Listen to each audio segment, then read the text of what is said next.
Hi, it's Sandy Wyllie. Welcome to my mental health channel, where I wipe away the stigma of mental illness by talking about my own personal struggles, having borderline personality disorder, post-traumatic stress disorder, anxiety and panic attacks, depression. I talk about narcissism and my narcissistic mother who used to abuse me. I talk about schizophrenia. And I wrote a book about my schizophrenic father, life with my schizophrenic father, and the link to that book is in the descriptions below. I talk about my unethical psychologist who sexually abused me and exploited me, and I wrote books about them too, and the links to that is in the descriptions below. They're all available on Amazon. And I talk about a plethora of many other mental health related topics. But I only come on as a former patient of almost 20 years. I am not a licensed therapist. I do not hold a degree in psychology, so I cannot diagnose you or give you a professional opinion. All I ask in turn of you, please, is your kindness and respect in the comments. Please be kind to me, be kind to other people who comment. We don't need to agree on everything. Variety is the spice of life, but we must always show respect and kindness. Now, if you are new to my channel, welcome. Hit that little box in the lower right-hand corner down below that says subscribe. It's 100% free, and that way you will be notified each and every time a new video of mine comes out.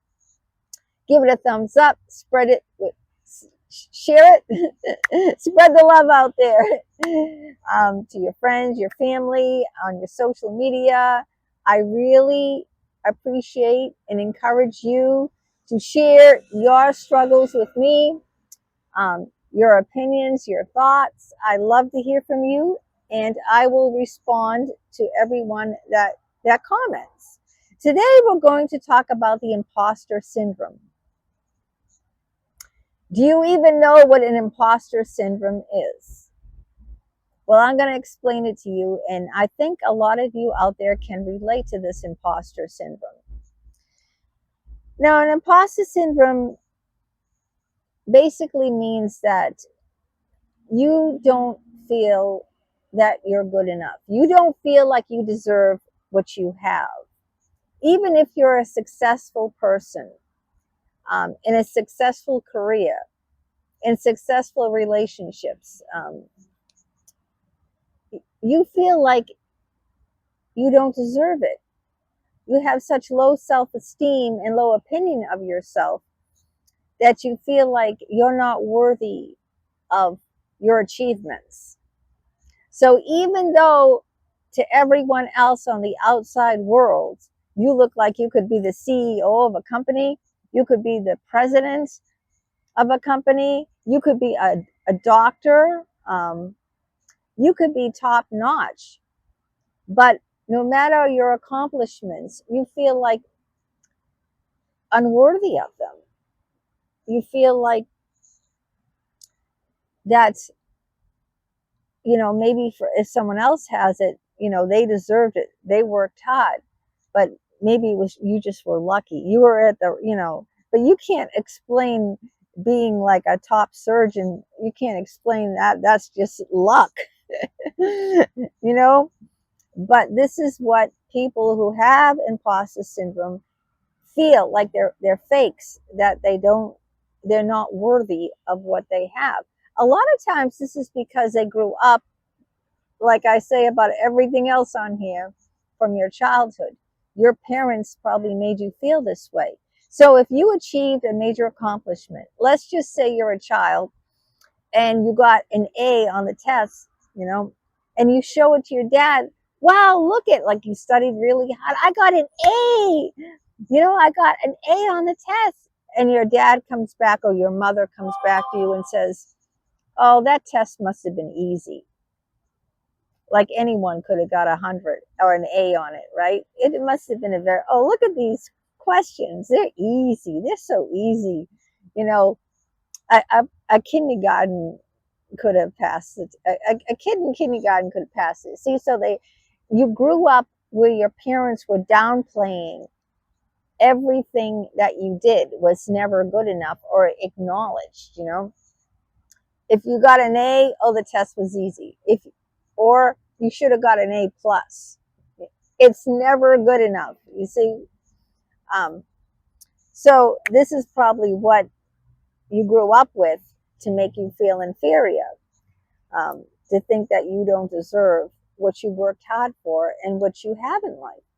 So feelings of inadequacy are the number one symptom of imposter syndrome. Okay, you don't feel good enough. You know, you don't feel like you deserve it.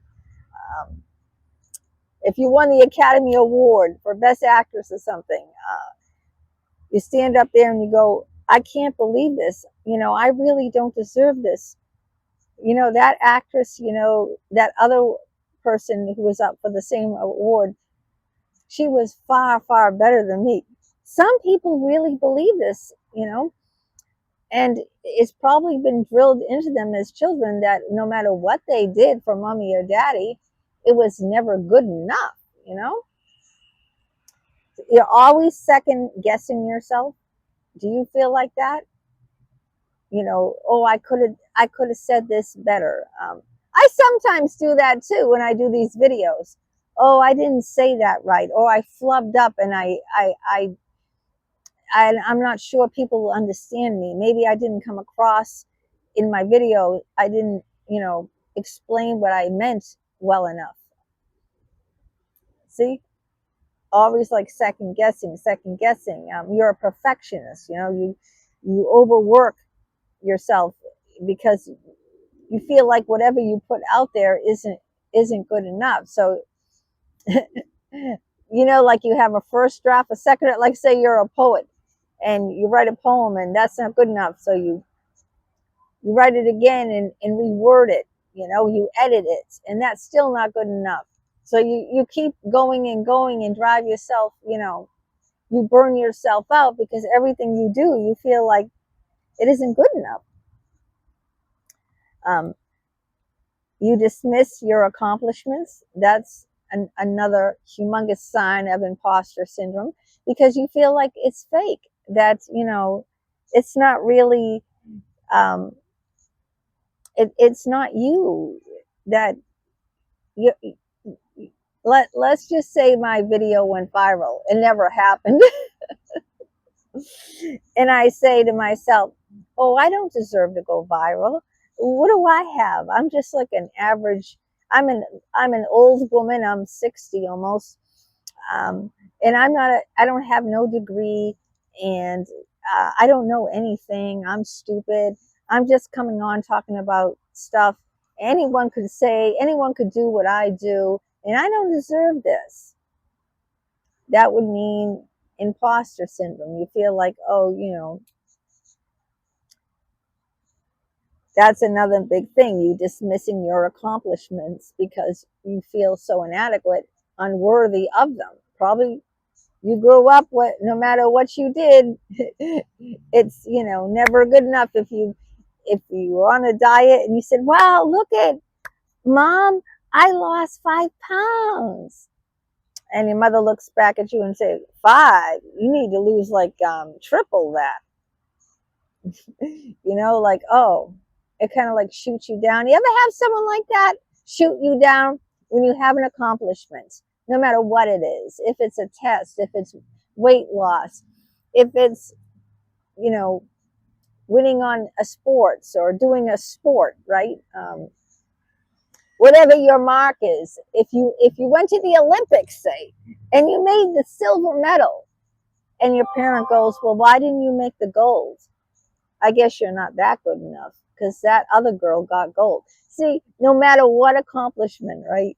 It's never good enough. So you grow up feeling that, just like that.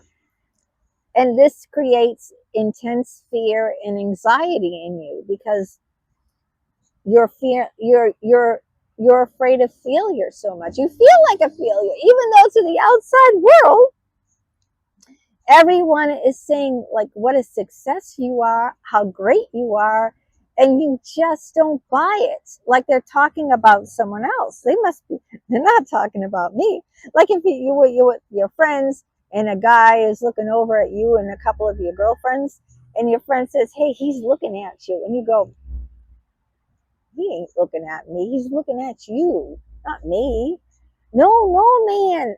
I saw his eyes go. He's looking at you, but you just don't believe it, because you just don't think that you're good enough for anyone to, or anything, or any accomplishment. Also, on the other hand, you're a perfectionist. You aim to be the best. Even though you're a perfectionist and you try over and over again and you burn yourself out, it doesn't matter what you do because you'll think it's never good enough. This is another thing of the imposter syndrome. You are a perfectionist. You drive yourself crazy, wear yourself down, burning yourself out, because whatever you do isn't good enough. And that could be if you're an artist, your painting isn't good enough.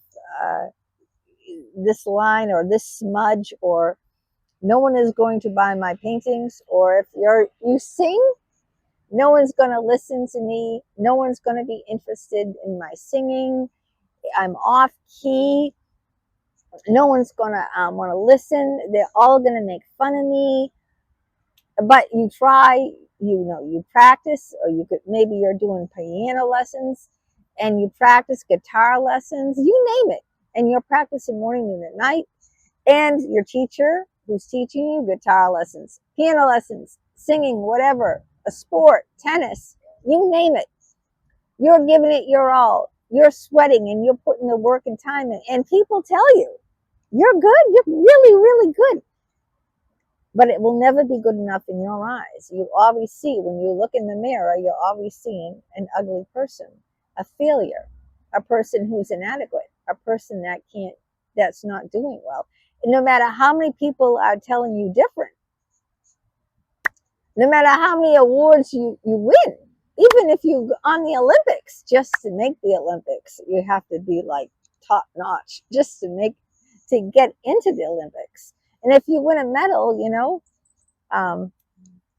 you're such a perfectionist. Unless it's the gold medal, it's you failed. Even if you bring home a silver medal from the Olympics, you see in your eyes, I failed because I didn't get the gold. See, so it's never going to be, and even if you got the gold, it'd probably be something else. I don't know. I didn't finish, on the time I wanted to finish it, whatever it is. You see, it's never going to be good. And like I was raised like this too. When I went to school, I went to community college because my parents told me I was too stupid, even though I got accepted to a 4-year university.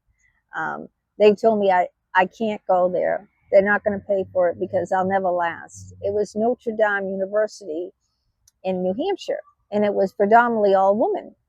So they pushed me into going to Mass Bay Community College, a community school that was dirt cheap. It was cheaper than my high school. And I decided to take up early childhood education. And you know what my father said to me? "Oh, you're taking up basket weaving." That's what he said. Early childhood education. Gee, that's like basket weaving, meaning that's not real.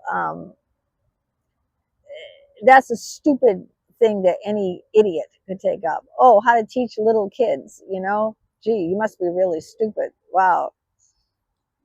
So that was put into me how stupid I was. I couldn't make university, even though I got accepted to a 4-year university.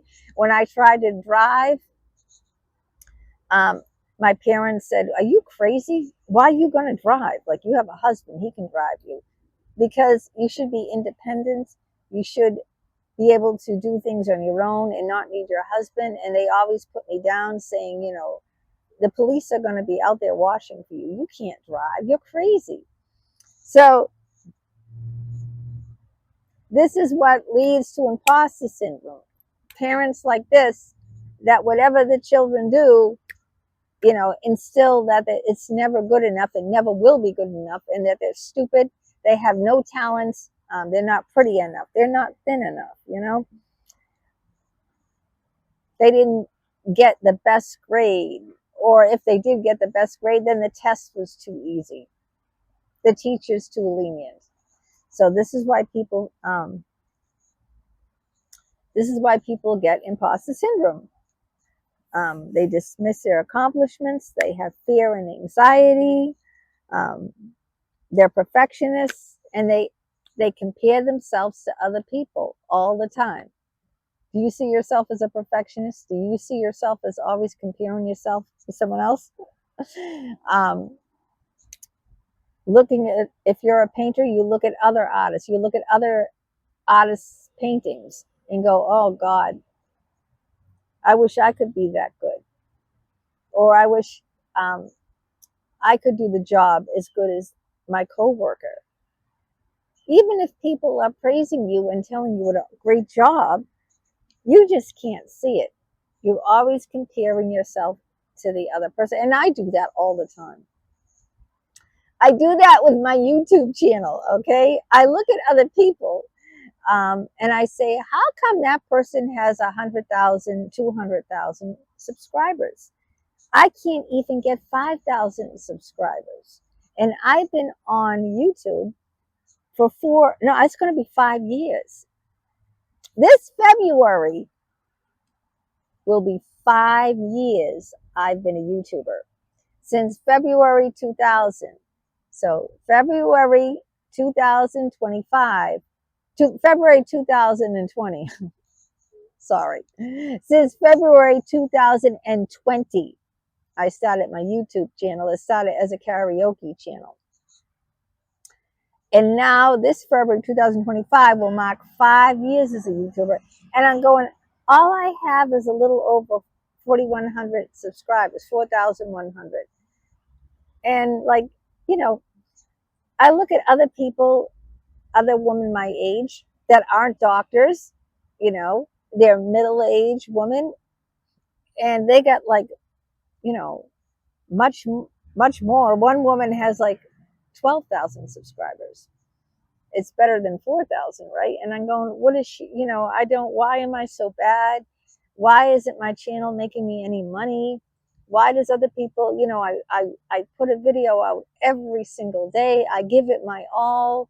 No matter what I do is never good enough. I haven't gotten paid since August. And I'm not going to get paid again this month in November. I didn't get paid in September. I didn't get paid in October, and I'm not going to get paid in November because my amount is $99.70. I'm 30 cents short of $100. 30 cents. You need to have $100 at the end of the month to get paid. If you don't, it rolls over into the next month. They will not pay you if you don't have $100. Do you know how much money I made in October? Like $23.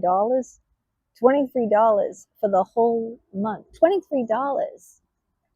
Do you know how many hours I put a week into doing these videos? And I made $23?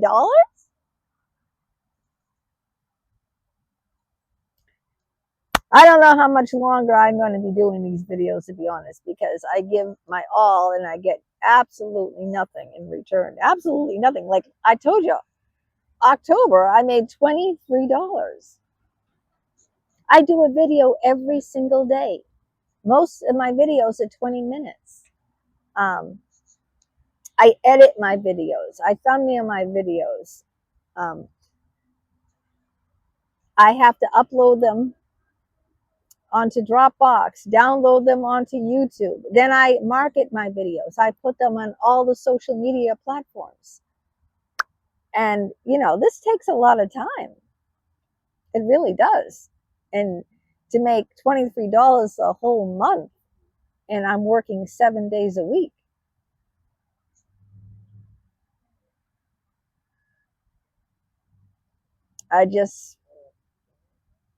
It doesn't make me feel good. But anyway, that's imposter syndrome. Let me know if you experience any of those symptoms. Um, let me know your feelings, your thoughts.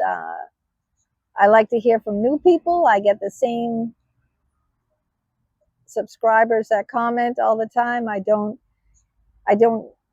necessarily hear from other people, and I'd love to hear from you and know your thoughts and your opinions, and see if your struggles. Do you share any of what I talk about? Do you feel like you're not good enough?